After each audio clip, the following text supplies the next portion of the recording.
ದಕ್ಷಿಣ ಕನ್ನಡದ ಉಳ್ಳಾಳದ ಆ ಹಳೆಯ ಶೈಲಿಯ ಮನೆಯಲ್ಲಿ ಅವತ್ತು ಮಧ್ಯಾಹ್ನ ಕೆಲಸದವರ ಗಡಿಬಿಡಿ ಜೋರಾಗಿನೇ ಇತ್ತು. ಮನೆಯ ಒಡತಿ ದೇವಕಿ ಎಲ್ಲರೂ ಪ್ರೀತಿಯಿಂದ ಅವಳನ್ನ ದೇವು ಅಂತ ಕರೀತಾರೆ.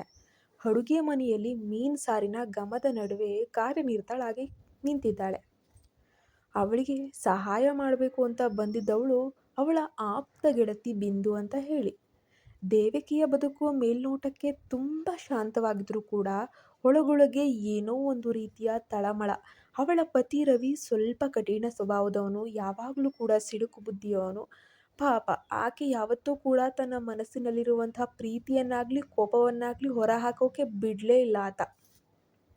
ಅವನೇನಪ್ಪ ಅಂದರೆ ತನ್ನ ಪ್ರೀತಿಗಿಂತ ಹೆಚ್ಚಾಗಿ ಶಿಸ್ತನ್ನೇ ನಂಬಿದಂತಹ ವ್ಯಕ್ತಿ. ಹಾಗಾಗಿ ದೇವಕಿಗೆ ತನ್ನ ಮನಸ್ಸಿನ ಮಾತುಗಳನ್ನು ಹಂಚಿಕೊಳ್ಳೋಕೆ ಇದ್ದ ಒಂದೇ ಒಂದು ಆಸರೆ ಅಂತ ಹೇಳಿದ್ರೆ ತನ್ನ ಪ್ರೀತಿಯ ಗೆಳತಿ ಬಿಂದು. ಬಿಂದು ಇಲ್ಲಿ ಕೇಳೆ. ದೇವಕಿ ಧ್ವನಿ ತಗ್ಗಿಸಿ ಮಾತನಾಡೋಕೆ ಶುರು ಮಾಡ್ತಾಳೆ. ಹೊರಗೆ ತೋಟದ ಕೆಲಸಕ್ಕೆ ಬಂದಿದ್ದಂತಹ ಕೆಲಸಗಾರರ ಗುಂಪಿನಲ್ಲಿ ಒಬ್ಬ ಯುವಕನಿದ್ದಾನೆ. ಅವನ ಹೆಸರು ಬಂದು ಆರ್ಯನ್ ಅಂತ ಹೇಳಿಬಿಟ್ಟು. ಸುಮಾರು 20-25ರ ಹರೆಯದ ಗಟ್ಟಿಮುಟ್ಟಾಗಿರೋ ಸಖತ್ತಾದ ದೇಹದ ಆ ತರುಣನನ್ನು ನೋಡಿದಾಗಿನಿಂದನೂ ಕೂಡ ಆ ಒಂದು ದೇವಕಿಯ ಮನಸ್ಸಿನಲ್ಲಿ ವಿಚಿತ್ರವಾದ ಸಂಚಲನ. ಅದಕ್ಕೆ ಏನಂತ ಹೆಸರಿಡಬೇಕು ಆಕೆಗೆ ಗೊತ್ತಾಗ್ತಾ ಇಲ್ಲ. ಏನೇ ದೇವು, ಹುಡುಗಿಯ ಧಾವಂತದಲ್ಲೂ ನಿನಗೆ ಆ ಹುಡುಗನದೇ ಯೋಚನೆಯಾ? ಬಿಂದು ಚೇಷ್ಟೆಯಿಂದ ನಗ್ತಾ ಇದ್ದಾಳೆ. ಆದರೂ ಕೂಡ ನಿನಗಿಂತ ಸುಮಾರು 15 ವರ್ಷ ಸಣ್ಣವನು ಕಣೆ. ಅಂದರೆ ಹೆಚ್ಚು ಕಮ್ಮಿ ಆಕೆಗೆ 35-40ರ ಆಸುಪಾಸು ಇರಬಹುದು. ನಿನ್ನ ಮನಸ್ಸಿನ ಈ ಓಟ ಸರಿಯಾಗಿದೆಯಾ? ನಿನ್ನ ಗಂಡನ ಬಗ್ಗೆ ನಿನಗೆ ತುಂಬ ಚೆನ್ನಾಗಿ ಗೊತ್ತು. ಆತ ಬೆಂಕಿಯೇ ಸರಿ. ದೇವಕಿ ನಿಟ್ಟುಸಿರು ಬಿಟ್ಲು. ಹಾಂ, ಗೊತ್ತು ಬಿಂದು. ನನಗೀಗ 40ರ ಹತ್ತಿರ ಆಗಿರಬಹುದು. ಆದರೆ ಅವನನ್ನು ನೋಡಿದಾಗಲೆಲ್ಲ ನನ್ನ ಹಳೆಯ ಕನಸಿನ ರಾಜಕುಮಾರನೇ ನೆನಪಾಗ್ತಾನೆ ಕಣೆ. ಅವನ ಆ ಗಟ್ಟಿ ಮಜಲುಗಳು, ಆ ಮುಗ್ಧವಾದ ನಗು, ನನ್ನ ಜೀವನದಲ್ಲಿ ನಾನು ಮಿಸ್ ಮಾಡ್ಕೊಂಡಿದ್ದೆ ಪೌರುಷ ಮತ್ತು ಪ್ರೀತಿ ಅವನಲ್ಲಿ ಕಂಡ ಹಾಗೆ ಅನ್ನಿಸ್ತಾ ಇದೆ ಕಣೆ. ರವಿಯವರ ಜೊತೆಗಿನ ಯಾಂತ್ರಿಕ ಜೀವನದಲ್ಲಿ ಇಂತಹ ಒಂದು ಸೆಳೆತ ತಪ್ಪಾ? ಬಿಂದು ಅವಳನ್ನು ಎಚ್ಚರಿಸಿದ್ಲು.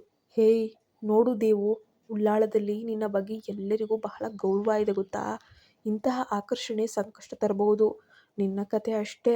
ನಿನ್ನ ಸ್ಥಿತಿ ಏನಾಗುತ್ತೆ ಅಂತ ಒಂದ್ಸಲ ಯೋಚನೆ ಮಾಡು. ಬೇಗ ಆ ಮೀನು ಸಾರು ಬಡಿಸಿ ಈ ವಿಷಯ ಇಲ್ಲಿಗೆ ಬಿಟ್ಬಿಡೆ. ನಿನ್ನ ವಯಸ್ಸಿಗೂ ಅವನ ಜೊತೆ ನೀನು ಇಷ್ಟಪಡ್ತಾ ಇರೋದಕ್ಕೂ ಒಂದಕ್ಕೊಂದು ಸಂಬಂಧನೇ ಇಲ್ಲ. ಆದರೆ ದೇವಕಿಯ ಕಣ್ಣುಗಳು ಕಿಟಕಿಯ ಹೊರಗೆ ಆ ಇನ್ನೂ ಮದುವೆ ವಯಸ್ಸಿಗೆ ಬಂದಿರೋ ಅಂತಹ ಆರ್ಯನನ್ನು ಹುಡುಕ್ತಾ ಇದ್ದಾವೆ. ಆರ್ಯನು ಮತ್ತು ಆ ಹೆಣ್ಣಿನ ಸಂಬಂಧ ನೋಡಿದರೆ ಒಬ್ಬ ತಾಯಿ ಮತ್ತು ಮಗನ ಸಂಬಂಧಕ್ಕೆ ಹೋಲುವಷ್ಟು ವ್ಯತ್ಯಾಸ ಇದೆ. ಆರ್ಯನ್ ಕೆಲಸ ಮುಗಿಸಿ ಕೈ ತೊಳೆಯಲು ಬಂದಾಗ ದೇವಕಿ ತಾನೇ ಬಂದು ಖುದ್ದಾಗಿ ಮೀನು ಸಾರಿನ ಬಟ್ಟಲನ್ನು ಹಿಡ್ಕೊಂಡು ಹೊರಗೆ ಬರ್ತಾಳೆ. ಅವಳ ಕೈಗಳು ಸ್ವಲ್ಪ ನಡುಗ್ತಾ ಇದ್ದಾವೆ. ಆರ್ಯನ್ ಅವಳನ್ನು ನೋಡಿ ಮಂದಹಾಸವನ್ನು ಬೀರ್ತಾನೆ. ಅಮ್ಮ, ನಿಮ್ಮ ಕೈರುಚಿಯ ಮೀನು ಸಾರನ್ನು ಬಿಟ್ಟರೆ ನನಗೆ ಬಹಳ ಇಷ್ಟ. ಅದಕ್ಕೆ ಇವತ್ತು ಕಾಯ್ತಾ ಇದ್ದೆ ಅಂದ. ಅಮ್ಮ ಅನ್ನೋ ಪದನ, ಆ ಒಂದೇ ಒಂದು ಪದ ದೇವಕಿ ಕಿವಿಗೆ ಅಪ್ಪಳಿಸಿದಾಗ ಅವಳಿಗೆ ಒಂದು ಕ್ಷಣ ಕರೆಂಟ್ ಶಾಕ್ ಹೊಡೆದಂಗೆ ಆಗೋಯ್ತು. ಅವಳು ಅವನನ್ನು ಒಬ್ಬ ಪ್ರಿಯತಮನಂತೆ ಅಥವಾ ಆಕರ್ಷಕ ಪುರುಷನಂತೆ ನೋಡ್ತಿದ್ರೆ ಅವನು ಅವಳನ್ನು ಕರೆಯುವ ರೀತಿಯೇ ಬೇರೆಯಾಗ್ಬಿಟ್ಟಿತ್ತಲ್ಲ. ಒಂದು ಕ್ಷಣ ದೇವಕಿ ಕೈಯಲ್ಲಿದ್ದಂತಹ ಮೀನಿನ ಸಾರಿನ ಬೌಲನ್ನು ಹಿಡಿದುಬಿಟ್ಟು ಹಾಗೆ ಕಲ್ಲು ಶಿಲೆಯಂತೆ ನಿಂತು ಬಿಡ್ತಾಳೆ. ಆರ್ಯನ್ ಅವಳನ್ನು ಅಮ್ಮ ಎಂದು ಕರೆದದ್ದು ಅವಳ ಎದೆಯಲ್ಲಿ ಒಂದು ರೀತಿಯ ಸಂಕಟವನ್ನು, ಮತ್ತೊಂದು ಕಡೆ ಒಂದು ರೀತಿಯ ಅಪರಾಧ ಪ್ರಜ್ಞೆಯನ್ನು ಮೂಡಿಸುತ್ತೆ. ಅವಳು ಅಂದುಕೊಂಡಿರುವಂತಹ ಆಕರ್ಷಣೀಯ ಕನಸು ಒಂದು ಕ್ಷಣದಲ್ಲಿ ಕರಗೋಗುತ್ತೆ. ನೆನಪಾದ ತಾಯಿ ಆರ್ಯನ್ ಸಾರಿನ ಬಟ್ಟಲನ್ನು ಸ್ವೀಕರಿಸಿ ಅದರ ಘಮವನ್ನು ಆಸ್ವಾದಿಸುತ್ತಾ ಹೇಳ್ತಾನೆ ಹೀಗೆ. ನಿಮಗೆ ಗೊತ್ತಾ ಅಮ್ಮ, ನಾನು ಚಿಕ್ಕವನಿದ್ದಾಗ ನನ್ನ ತಾಯಿ ಹೀಗೆ ಮೀನು ಸಾರು ಮಾಡ್ತಾ ಇದ್ರು. ಬಹಳ ರುಚಿಯಾಗಿರೋದು. ಅವರು ತೀರಿ ಹೋದ ಮೇಲೆ ಆ ರುಚಿ ನನಗೆ ಎಲ್ಲಿಯೂ ಸಿಕ್ಕೇ ಇರಲಿಲ್ಲ ನೋಡಿ. ಆದರೆ ಈ ಮನೆಯ ಕೆಲಸಕ್ಕೆ ಬಂದ ಮೇಲಂತೂ ನಿಮ್ಮ ಕೈ ಅಡುಗೆ ತಿಂದಾಗ ನನಗೆ ನನ್ನ ಅಮ್ಮನೇ ಎದುರು ಬಂದ ಹಾಗೆ ಅನ್ನಿಸ್ಬಿಡ್ತು ಗೊತ್ತಾ ನಿಮಗೆ. ಆರ್ಯನ್ ಕಣ್ಣುಗಳಂತೂ ತೇವವಾಗಿಬಿಟ್ವು. ಆ ಕಣ್ಣುಗಳಲ್ಲಿನ ಗೌರವ ಕಂಡ ದೇವಕಿಗೆ ತನ್ನ ಮೇಲೆ ಒಂಥರ ಅಸಹ್ಯ ಅನ್ನಿಸ್ಬಿಡ್ತು. ತಾನು ಯಾರನ್ನ ಒಬ್ಬ ಪುರುಷನಾಗಿ ಮೋಹದ ಕಣ್ಣಿನಿಂದ ಆಸೆಯಿಂದ ನೋಡ್ತಿದ್ಲೋ, ಆ ಯುವಕ ತನ್ನಲ್ಲಿ ಕಳೆದು ಹೋದ ತಾಯಿಯನ್ನ ಹುಡುಕ್ತಾ ಇದ್ದಾನಲ್ಲ. ದೇವಕಿಯ ಮನ ಪರಿವರ್ತನೆ ದೇವಕಿಗೆ ಜ್ಞಾನೋದಯವಾದಂತಾಯಿತು. ಕಿಟಕಿಯ ಮರೆಯಲ್ಲಿ ನಿಂತು ಇದನ್ನೆಲ್ಲ ಗಮನಿಸ್ತಿದ್ದ ಬಿಂದುವಿನ ಕಣ್ಣುಗಳು ಆಶ್ಚರ್ಯವಿತ್ತು. ನೋಡ್ ಬಿಂದು, ದೇವಕಿ ಮೆಲ್ಲಗೆ ಅಡುಗೆ ಮನೆಗೆ ಮರಳಿ ಬಂದು ಹೇಳಿದ್ಲು. ನಾನು ಎಂತಹ ಹುಚ್ಚುತನದಲ್ಲಿದ್ದೆ ಅಲ್ವಾ. ನನ್ನ ವಯಸ್ಸು, ನನ್ನ ಗೌರವ ಎಲ್ಲವನ್ನ ಮರೆತು ಕ್ಷಣಿಕ ಮೋಹಕ್ಕೆ ಒಳಗಾಗಿದೆ. ಆದರೆ ಆ ಮಗುವಿಗೆ ಅಂದರೆ ಆರ್ಯನ್ ಮನಸ್ಸಿನಲ್ಲಿ ನನ್ನ ಬಗ್ಗೆ ಇರುವ ಗೌರವ ಎಷ್ಟು ಪವಿತ್ರವಾಗಿದೆ ಅಲ್ವಾ. ಅವನು ನನ್ನ ಕಾಮುಕನಾಗಿ ಅಲ್ಲ, ಒಬ್ಬ ಮಗನಾಗಿ ನೋಡ್ತಾ ಇದ್ದಾನೆ. ಬಿಂದು ಸಮಾಧಾನಿಸಿದ್ಲು. ದೇವು, ಮನಸ್ಸು ಮನುಷ್ಯನಿಗೆ ಒಮ್ಮೆ ದಾರಿ ತಪ್ಪಿಸ್ಬಿಡುತ್ತೆ. ಆದರೆ ಸಮಯಕ್ಕೆ ಸರಿಯಾಗಿ ಸತ್ಯದ ದರ್ಶನವಾಗುವುದೇ ಪುಣ್ಯ.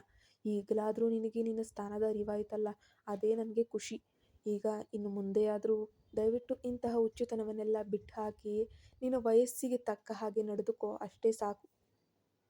ದೇವಕಿ ಅಂದಿನಿಂದ ಆರ್ಯನನ್ನ ತನ್ನ ಸ್ವಂತ ಮಗನಂತೆಯೇ ಕಾಣತೊಡಗಿದ್ಲು.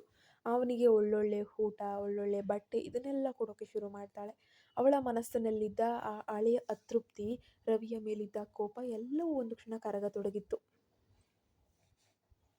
ಜೀವನದಲ್ಲಿ ತಾನು ಬಯಸಿದ್ದು ಸಿಗ್ಲಿಲ್ವಲ್ಲ ಅನ್ನೋ ಕೊರಗಿಂತ ತನಗೆ ಸಿಕ್ಕಿರೋ ಗೌರವಯುತ ಸ್ಥಾನವೇ ದೊಡ್ಡದು ಅಂತ ಅವಳಿಗೆ ಅರಿವಾಯಿತು. ಮಧ್ಯಾಹ್ನದ ಬಿಸಿಲು ಉಳ್ಳಾಳದ ಸಮುದ್ರ ತೀರದಲ್ಲಿ ಮಂದವಾಗ್ತಾ ಇತ್ತು. ದೇವಕಿ ಈಗ ನೆಮ್ಮದಿಯಾಗೇ ಇದ್ಲು. ತಾನು ಕಂಡ ಕನಸಿನ ಪುರುಷನಿಗಿಂತ ತನ್ನನ್ನು ತಾಯಿಯಂತೆ ಕಾಣುವಂತಹ ಆ ಬಾಂಧವ್ಯವೇ ಹೆಚ್ಚು ಅಂತ ಅನ್ನಿಸ್ಬಿಡ್ತೇನೋ ಏನೋ, ತೂಕವುಳ್ಳದ್ದು ಅಂತ ಅವಳಿಗೆ ಮನವರಿಕೆ ಆಯಿತು.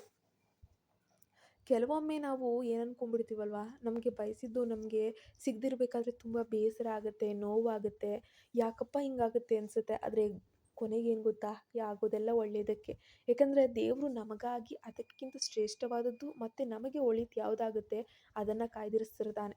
ಈ ಕಥೆಯ ಬಗ್ಗೆ ಅಭಿಪ್ರಾಯವನ್ನು ದಯವಿಟ್ಟು ನೀವು ತಿಳಿಸಲೇಬೇಕು. ಕತೆ ಮುಕ್ತಾಯವಾಗಿದೆ. ಈ ಕತೆ ನಿಮ್ಗೆ ಇಷ್ಟವಾಗಿದೆ ತಿಳಿಸಿ. ಇಂತಹದ್ದೇ ಬೇರೆ ಯಾವುದಾದ್ರೂ ಕರಾವಳಿ ಅಥವಾ ಮಲೆನಾಡಿನ ಸೊಗಡಿನ ಕತೆ ತರುತ್ತೀನಿ.